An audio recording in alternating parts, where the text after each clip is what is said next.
우리가 보통 보면 전문가라고 하는 사람들이 엄청 잘하는 것 같은데 그 사람은 자격기 기술이 뛰어날 뿐이지 엄청 잘 알지 않습니다. 그리고 그런 사람도 선입견에 사로잡혔어요. 택도 없는 말이나 소리를 합니다.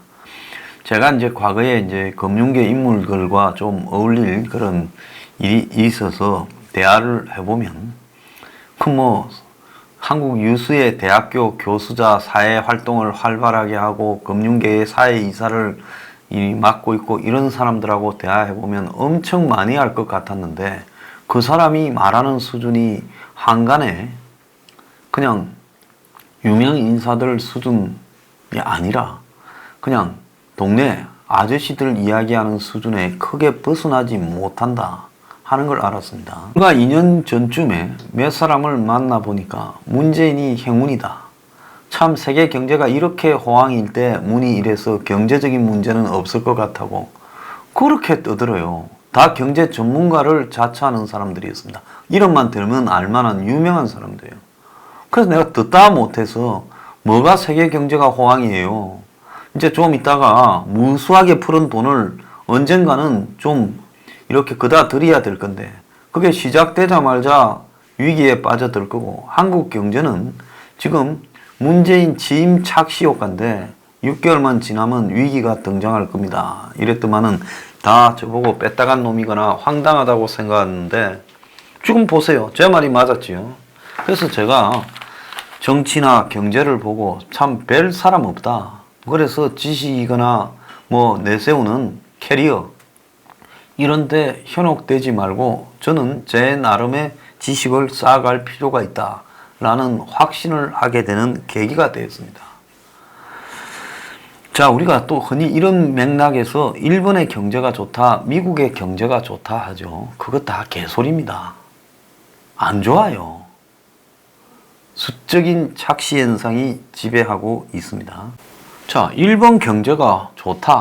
그래서 일자리는 넘치고 취직할 사람이 없다는데 그건 일본이 워낙 인구가 줄어갖고 발생하는 문제지 과연 일본 경제가 좋은가에 지금 관점에서 봤을 때 미중 무역 전쟁이 장기화하고 또 아베가 소비세를 인상을 했죠.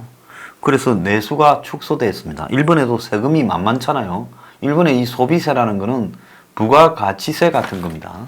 기존에 8%였는데 2014년에 이 8%로 했다가 이제 10월 1일부터 또 10%가 됩니다. 그래서 일본 경제의 이 추락 원인 중에 하나로 또 들어갈 거다.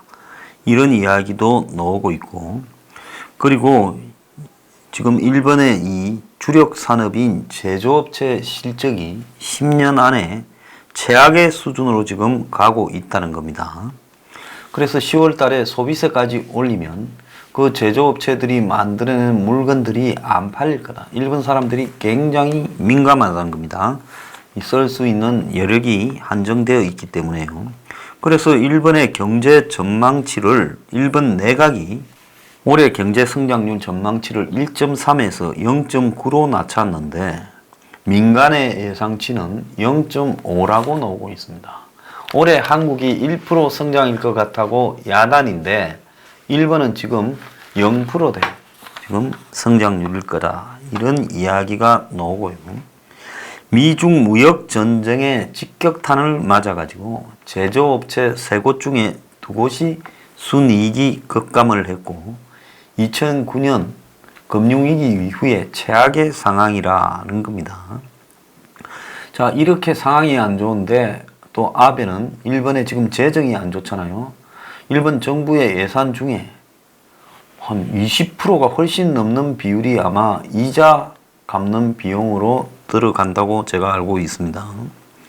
그래서 세금을 더 걷어야 될 형편이겠죠. 그래서 소비세를 인상하면 성장률은 더 떨어질 거다. 이러다 보니까 일본에 지금 양적 완화를 다시 할 필요가 있다.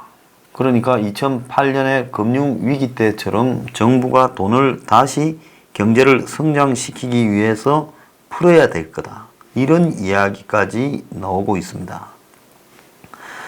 자, 마찬가지로 미국이 일본에 대해 지금 고율 관세를 미기겠다고 경제적인 압박도 하고 있습니다. 자, 그래서 일본이 지금 경제가 결코 좋지 않다. 자, 최근에 한국과의 무역 전쟁으로 인한 데미지도 또 있겠죠. 그래서 일본의 아베노믹스가 성공했다. 일본은 호황이다.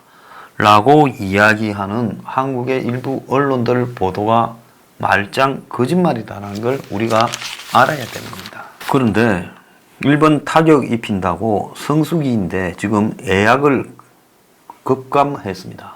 여름에 최고 성수기죠. 1년 중에 일본 여행이요. 그래서 일본 여행 한국 가이드들이 줄줄이 무급 휴가를 받고 있고, 그래서 항공사들은 오사카 항공권을 10,000원에 팔고, 심지어 대한항공이 사프로 항공편을 줄인다고 지금 이야기를 하고, 그러니까 이제 이 민주당이나 청와대는 희생이 불가피하다 하니 업계에서는, 여행업계에서는 생계를 걱정하는 게 매국노가 되냐고 반발을 하고 있습니다. 일본 언론에서도 한국 정부가 주도하는 이런 불매운동이 과거와는 달리 매우 장기화되고 있다고 바라보고 있는데요. 자, 이렇게 가게 되면 이제 서로가 같이 죽는 길로 들었을 건데, 일본이 한국보다 맷집이 좀 좋으니까 아마 한국이 먼저 죽고 그 다음 순서로 일본이 데미지를 입게 될 겁니다. 근데 이 와중에 반일 마케팅을 한다. 쌍꺼풀 수술을 일본 여행 취소하면 반값이다. 그럴 리는 없겠죠. 원래 뻥 쳤다가 뭐 현금 갖고 오면 반값이다 하는 식하고 비슷한 게 아닌가 보고요. 심지어 뭐 패키지 숙박을 80%를 할인해 준다. 이런 상품까지도 나왔다는 겁니다. 그래서 해외여행 항공편이나 선박 취소 내역을 보여주면 50만 원짜리 호텔이나 이런 거를 갖다가 10만 원에 판다. 원래 50만 원 불렀지만은 그렇게 판 적은 없는 상품, 어차피 잘 안 나가는 거 전부 반일 마케팅 쇼를 하고 있습니다. 그런데 지금 미국 대선이 지금 진행되고 있는데, 미국 대선판에 돌아가는 양상을 우리도 좀 알아야 될 겁니다. 그래서 그게 한국의 안보나 경제에 어떤 영향을 미치는가를 우리가 잘 파악해야 되죠. 그런데 미국이 한국산 송유관에 최고 39%의 반등피인 관세를 부과했습니다. 오늘 뭐 별로 보도하는 언론도 없는데요. 즉 송유관이라는 거는 미국이 보면 세계의 기름, 오일을 갖다가 다 점유하고 있지 않습니까? 그러면 오일을 갖다가 이렇게 캐내려면 그 송유관을 달아가지고 원유 이 생산지부터 그걸 이제 배에 실어서 이렇게 이 오일 탱크에 실어서 보낼 때까지 다 송유관이 연결하지 않습니까? 아니면 육지에서는 송유관으로 연결해서 끝까지 소비지까지 보내기도 하지요. 그런데 이런 송유관을 한국 업체들이 굉장히 강했죠. 그래서 이제 한국에는 대부분이 중견 업체들이 이걸 하고 있고 대기업들은 안 하는데요. 근데 여기에 39%로 기존의 2배가 넘는 반등핑 관세를 매겼습니다. 그거는 지난해 우리가 미국에 수출한 송유관이 3억 5천만 달러, 즉 4,100억이라는 거예요.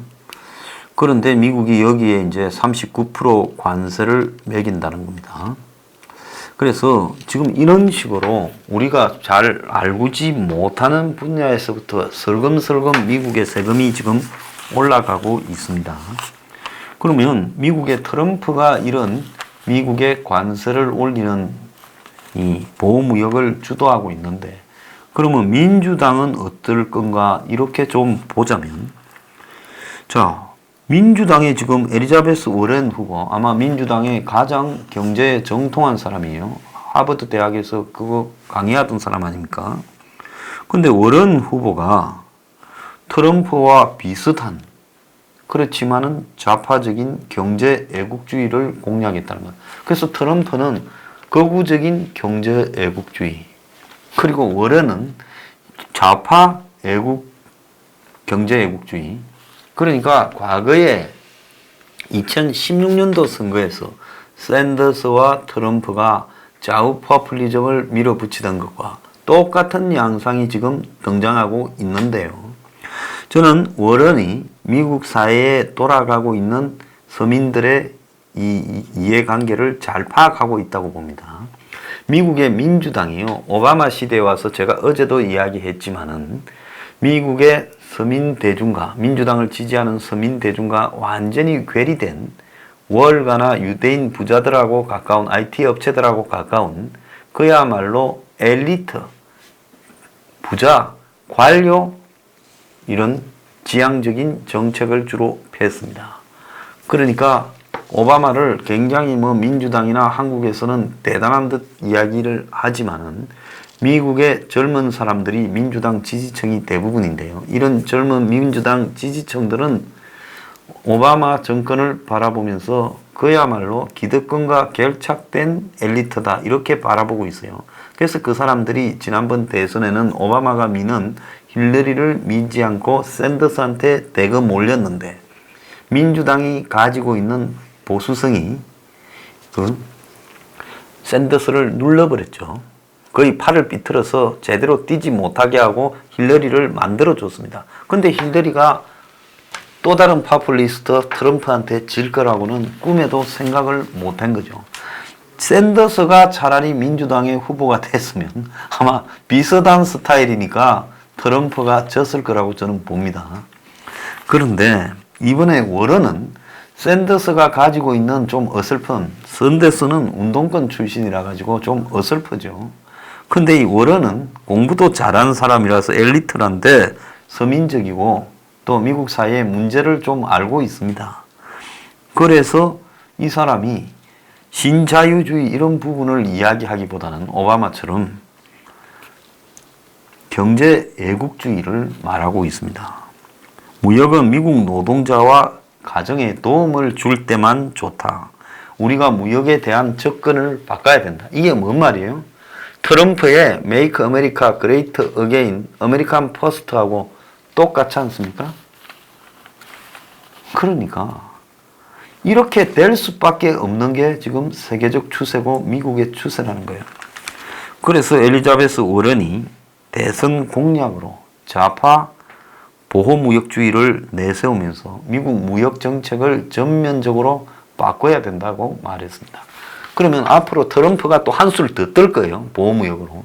그러면 이번 미국 대선은 대선까지 가는 과정에서 트럼프와 워런이 주고받으면서 보호무역, 미국 중심의 이런 미국 노동자들의 걱정을 하는 보호무역주의를 밀어붙이면서 점점 무역에서 백을 치게 되는 경쟁으로 가게 될 거다.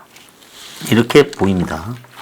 그래서 트럼프처럼 노골적으로 미국 우선주의라고 말을 하는 것은 아니지만은 결국은 보호무역 성격을 갖고 기업을 보호하는 것보다는 트럼프는 기업을 해기시켜서 일자리를 만들겠다고 중간에 기업을 넣는데 이 사람은 노동자를 우선에 세우겠다고 말을 했습니다.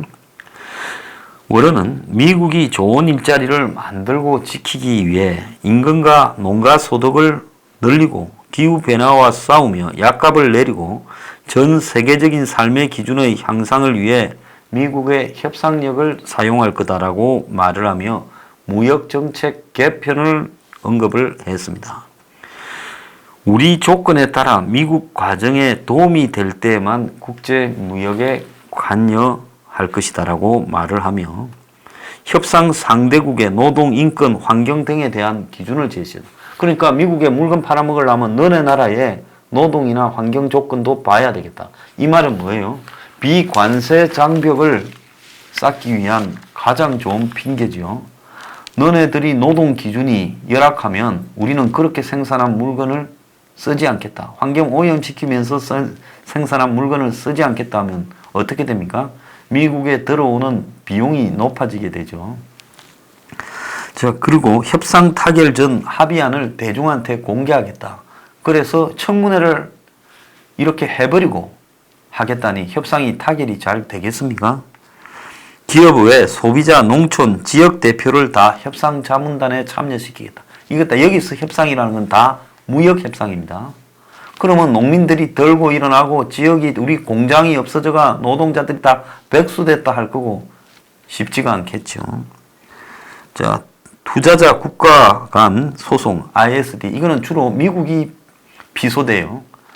지금 한국도 이런 게 몇 건 있죠. 그래서 이 FTA 협상에서 단골로 미국이 당하는 건데 그걸 없애버리겠다고 말을 해버렸습니다. 그래서 워런이 부자 정세, 기술 대기업 해체, 그리고 월가 규제 강화. 기술 대기업이라는 것은 미국 실리콘밸리에서 나타난 대규모 ICT 기업을 의미하는 겁니다. 그래서 경제적 애국주의 공략의 일환으로 이제 여기에 더해 무역 정책의 변화까지도 이야기를 하고 있는데, 트럼프와 워렌이 공통적으로 말하는 것은 미국과 미국 노동자의 이익을 앞세우는 보호무역이라는 겁니다. 그래서 워렌의 무역 정책은 좀 좌파 관점이 추가된 트럼프류다. 그러니까 트럼프하고 피장파장이다라는 말을 지금 하고 있습니다. 그래서 제가 미국의 지금 파퓰리즘이 공화당은 우파, 민주당은 좌파지만은 기본 뼈대인 80%는 똑같아. 유럽도 그렇다고 말을 한 게 이번에도 입증이 되고 있다. 그러니까 경제 상황이 내몰려가면 좌우 할 것 없이 파퓰리즘으로 갈 수밖에 없는데, 이 이면에는 미국의 공화당의 중심인 또 민주당의 상층부가 수용했던 신자유주의나 세계화라는 것이 미국의 양대 정당에 의해 이제 공식적으로 거부되고 있다는 겁니다. 그 신자유주의와 세계화의 찌꺼기를 한국은 아직도 신주 단지 모시듯이 하고 있다. 그러니까 망해버린 명나라가 가지고 있던 이 명나라에 대해서 가지고 있던 모아 사상이나 주작을 이제는 중국이 명이 망해버리고 청이 됐는데, 오랑캐가 중국의 주인이 됐는데 한국만 그걸 갖다가 모시고 떠받드는 것과 비슷한 행태라는 거예요. 경제적으로도요. 그래서 이 트럼프의 미국 우선 구도가 미국 대 외국이라면, 워런의 경제적 애국주의는 노동 환경 대 대기업 이익이라는 프레임을 갖고 있는 게 그나마 약간의 차이다는 겁니다. 그래서 미국의 무역이 대기업의 이익에 관한 형태로 돌아가는 걸 거부하겠다. 근데 트럼프가 자기가 대기업 가니까 말을 안 하지. 트럼프도 똑같은 부분에 이야기를 하고 있어요. 트럼프도 결국은 신자유주의에 반대하고 보호무역으로 가는 게 미국의 대기업이 신자유주의로부터 이득을 얻고 있다는 걸 알고 있어요. 그런데 트럼프는 일자리를 강조하고 있지만 워런은 이런 이 부분이 환경이나 노동자로 바꾸어서 말을 할 뿐이지 결국 똑같은 이야기를 서로 다른 방식으로 좌우가 썰을 푼다는 차이인 겁니다. 냉전 이후 미국 대통령들이 유지해온 무역 정책에 대한 사고방식이 기업의 이익을 위한 거였다. 이렇게 말을 하고 있습니다. 그래서 이번 미국 대선은 내년 11월 달까지 무역 전쟁이 정책이 주요 화두가 될 거다. 그래서 지금 30일, 지금 오늘 한국 시간은 오늘 두 번째 미국 대선 후보 토론이 열리는데 민주당이에요. 자, 샌더스 바이든과 이 워런의 지금 무역을 둘러싼 논쟁이 격화될 거라고 지금 보고 있습니다. 자, 트럼프는 이 와중에 미국의 지금 연준이 10년 만에 금리를 이렇게 0.25 낮출 거라고 하는데 그거 갖고는 안 된다. 아예 두 단계 0.5%를 낮춰라고 지금 연준을 압박하고 나섰습니다. 그러니까 미국이 이렇게 금리를 낮추라고 이야기하는 것은 미국 경제 상황이 좋은 게 아니라 녹록지 않다라는 부분이죠. 자, 마지막으로요. 한국의 지금 인구 감소가 심각한 상황으로 가고 있습니다. 오늘 제가 앞에서도 이야기를 했지만은 지금 0.98이 작년이었는데 지금 0.89로 가고 있어서 합계 1에도 또 미치지 못한 작년에 이어 올해는 0.9도 안 될 거라고 하고 있습니다. 결혼은 8년째 줄어들고 있고 출생아는 41개월째 줄어들고 있고 아동 양육 수당을 주고 지자체들이 돈을 주겠다고 해도 애를 안 놓는다는 겁니다. 한국의 5월달, 그러니까 지지난달에 인구 증가가 600이라는 거예요. 그러니까 출생자에서 사망자를 빼고 남은 게 600명밖에 안 된다는 겁니다. 겨울도 아닌데 1000명 이하가 매우 이례적인데요. 이 혼인 출산이 5월 기준으로 역대 최저를 기록했다는 겁니다. 그래서 하반기에는 인구 자연 감소가 되는 상황이 이제 월 단위로 나타나지 않겠나 하는 우려까지 지금 나오고 있습니다. 정부는 2025년에 회복된다 말을 하지만 그때는 운전권 없을 때고 20대의 58%가 결혼은 해도 좋고 안 해도 좋고 애도 안 낳아도 된다고 완전히 사고가 바뀌어 버렸다는 거예요. 자, 이러니 12조를 써가지고 저출산 대책을 세워본들 뭐 하겠습니까? 아무 필요가 없는 일이죠. 자, 우리 지금 이 저출산이요. 나중에 심각하게 될 수 있는데 이 저출산 문제를 해결하기에 가장 좋은 방법이 싱가포르식 주택 공급입니다. 저출산을 출산으로 풀라고 하는 게 아니라 집으로 풀어야 답이 나온다는 겁니다. 그것만 있으면 해결이 되는데 정치하는 놈들이나 이 정부가 그거 몰라요. 모른 척해요. 알지요. 그래서 괜히 엉뚱한 데 돈을 쓰고 이 12조를 가지고요. 그냥 저출산하는 데 대해서 뭐 지원해 주는 게 아니라 집을 제공하는 데 12조를 써보세요. 집을 공짜로 주겠다는 것도 아니고 싸게 지어서 주겠다는 건데 12조를 갖고 있으면요. 얼마나 많은 집을 제공할 수 있겠습니까? 이해가 안 가는 짓거리를 이 대한민국에서 지금 역대 정권들이 하고 있습니다.